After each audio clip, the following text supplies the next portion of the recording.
Anim kayo magkapatid. Eh, sinong nagtatrabaho sa inyo ngayon? Sa anim mo?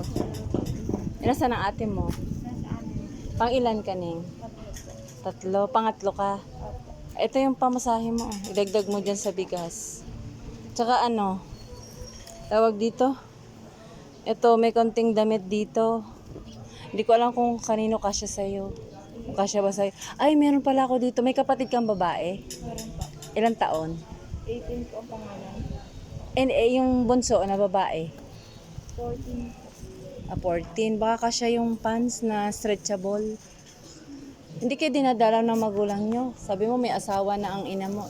Hindi po. Malayo po sa amin. Ah, wala doon. Pero saan kayo nakatira? Sa barangay, sabi mo, Talaga? So, sige.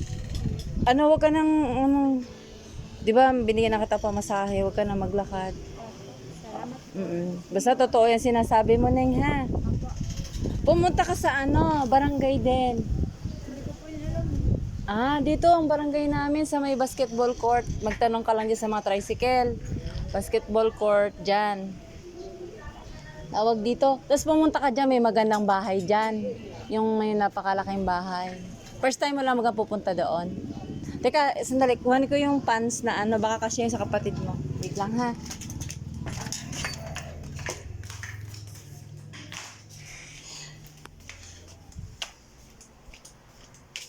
Saan?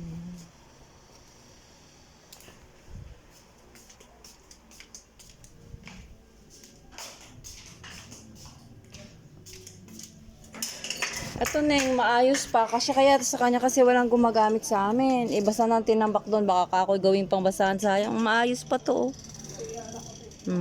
Di ba maganda pa? Kasi kaya sa'yo o sa kapatid mong 14 years old? Siya, sige. Ano pangalan mo, Neng? Jessica. Jessica. Di ka nahirapan, lakad ka lang. Totoo talaga, lakad mo lang. Alayo nun, ah.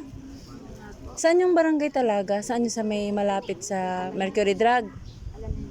Di saan sa Alaminos, doon sa may simbahan? Pababa doon? So, sige, kumain ka. May biskuit naman dyan akong binigay. Oo, wag ko kasi masama yan. Okay, ingat. Ayan po, naawa naman ako, dalagita. Limutan ko kung ilang taon na siya.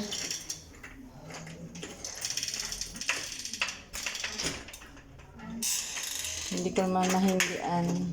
Mukha naman nagsasabi po siya ng totoo. Ay nako, kung ako nga lang maraming pera, hindi lang yan ang aking tutulong.